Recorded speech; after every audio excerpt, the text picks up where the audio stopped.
So I'm going to fuse our final two questions because I really want to pass over to our audience who have been listening so carefully and might well want to grill you themselves. So I suppose the last two questions are really around trying to signpost you, without overwhelming you, I hope, to some of the stuff, some of the resources and out there. So there's two questions really. One is how can teachers, how can our audience benefit from engaging in the latest academic research around this topic? And also, apart from the Migration Museum, obviously, where would you signpost students and teachers to go for further inspiration? What should they read, watch, listen to? Where should they visit? We have Ian Coyne here today from Next Generation Travel. We have Ben Waddell from the National Maritime Museum, the Natural Maritime Museum, and we have Laura. I can't remember where you're sitting, Laura, from the Museum of London. So questions or thoughts for them about visits. Go ahead during the eating and refreshments time. But yeah, so academic research and where to go for inspiration. What to recommend apart from the podcast, obviously. For us, it's Bloody Foreigners by Robert Winder, who I am told is here. So. There we go, that's him. Absolutely fantastic book that, is just the spec, really. And yeah, that would be my number one recommendation for scholarship. And there's lots of books in your collection for London as well. In terms of Notting Hill, I've just picked up a good book by, I think it's Mark Olden, called Murder in Notting Hill. That was recommended to me. Yet to read it, but it's on the list. So yeah, in terms of scholarship, they would be the ones I would say to go for. Generally, resources, I think if you're a history teacher and you're not on Twitter, you're missing out, because there are some... It's not just me. Yeah, there are some great teachers out there who are teaching this unit and will resource it and will share resources as well. So I think in terms of actually enabling those stories to land in the classroom, get on Twitter and think about how you can work with other teachers, creating resources. A couple of recommendations as well. One very strongly, particularly, which is both a resource and the academic, which is the Runnymede Trust's ourmigrationstory.org.uk. And if you don't know it, it goes through the whole period of the study. It takes a whole series of different primary sources that are then looked at by academics who are experts in their field, but in a way that is very accessible for us as teachers, and has some fabulous stories in there, really, really interesting one. There's really, really powerful one, for instance, the Tudor period, which is the Hector Nunes story, where he, a migrant from Portugal buys an African secretly, thinking that he can enslave this African, and the African just says, I'm not going to be enslaved by you, and goes away and leaves. And Nunes tries to get him back and fails because of actually how things are at that stage in Tudor England. It would have been very different 100 years later, but at that point, and it opens up lots of questions. The other one that I recommend, this is doing a little bit of a plug, it's on a much smaller level, but our charity Journey to Justice, we have a site which is J2J Human Rights.org.uk.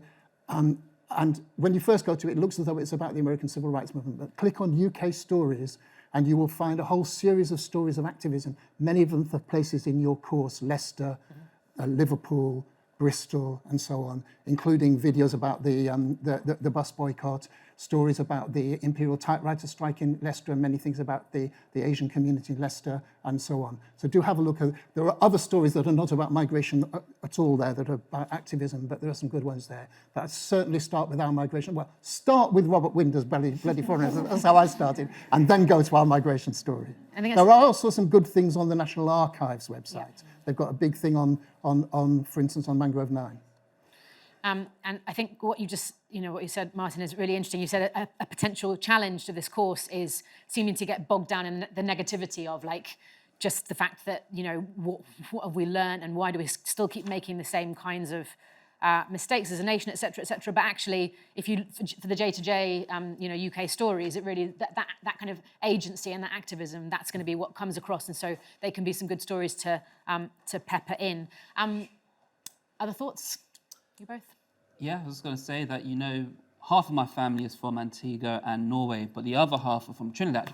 And they are heavily involved in the sort of carnival scene, Notting Hill carnival scene in the UK, and also back in the West Indies. Now, all of those different bands that get involved with the carnival are they have their own personal stories about, Notting Hill and what it means to them, and they can share, and they will share, loads of things with you, from costumes that you want to show to the kids, or from their personal stories as well. They'll happily come in. Ebony Steel Band as well. They are a group of people who, they're still going, even though from the 1960s. And so, yeah, another thing which you can do is, there's a few history teachers in the room. Mine are here. Please do talk to them. They've already started teaching the migration units, and they are an inspiration to me, so they will be an inspiration to you as well. So do get in touch. Obviously, the Black curriculum, we have a lot of resources. Of course, I'm going to plug that. But there's also the Young Historians Project, which are doing some incredible work as well.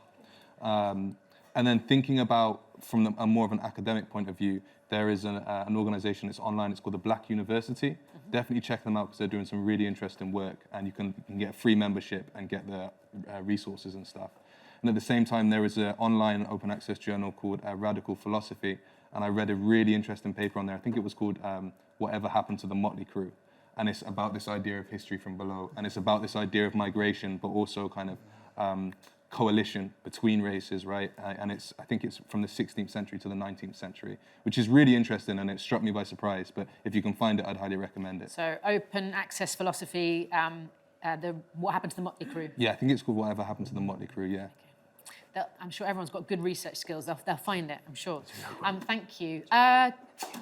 I'm going to give them a final word in just a few minutes. But right now we need to have questions from you. How do you set students up for success throughout Key Stage 3 in order to really fly with this module, with this unit?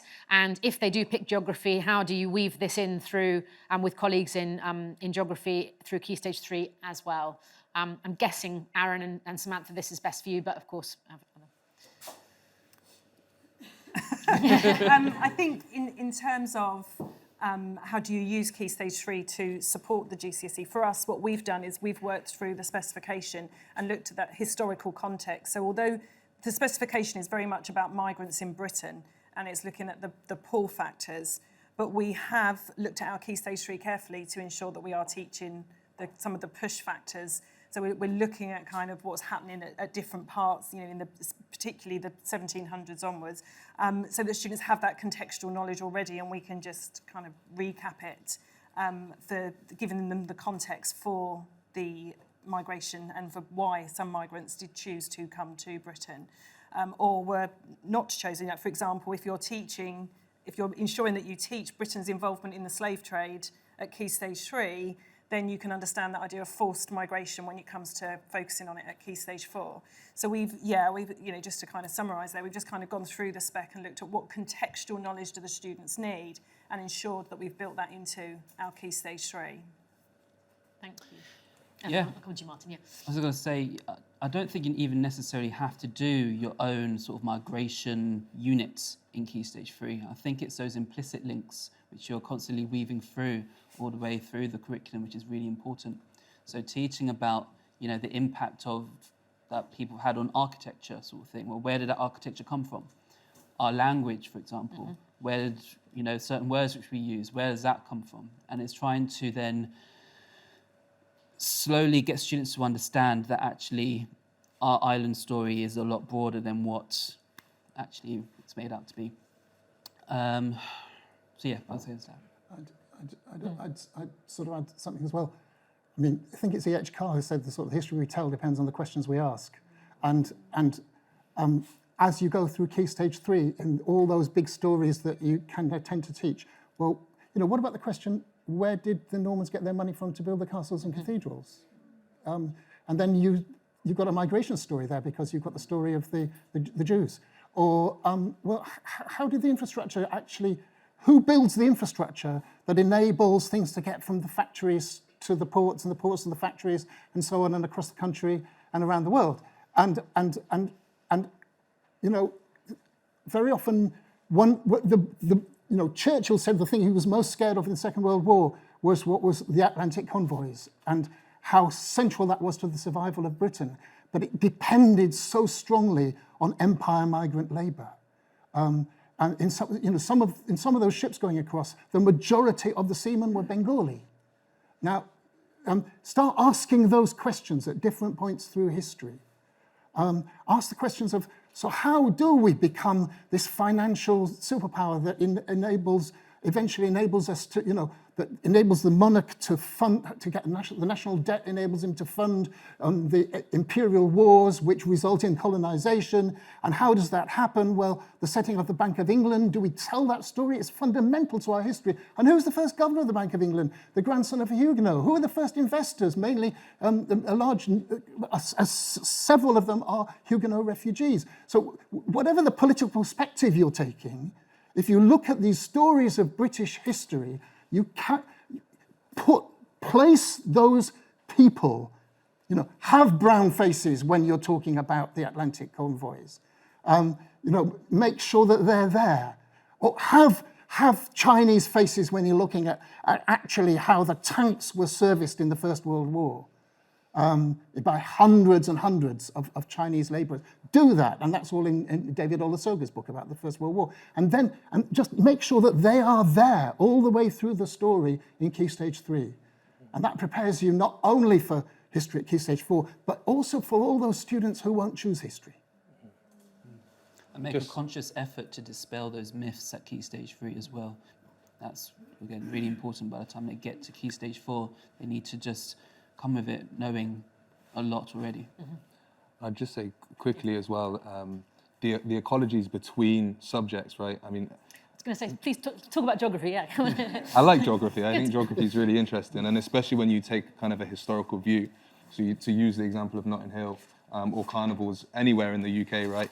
What we're literally seeing is people creating space. And if you look at that from a human geography's perspective, it's really quite liberating. The way that you can claim ownership or territory of a particular area or neighborhood, and you can take history as that avenue in. The same if you're talking about the transatlantic slave trade.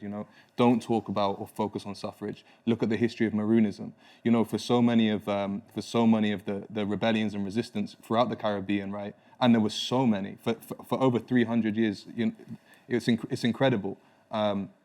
The eating of sugarcane to supplement themselves when they were going into war. And that is such a subversive way to look at history and that particular history there. And I'll just say one more thing, which is archives. Visit the archives. The Savakal Journal, which came about in the 60s as the Caribbean arts movement, has incredible resources in it that I'm just gutted that they're not everywhere, to be honest with you.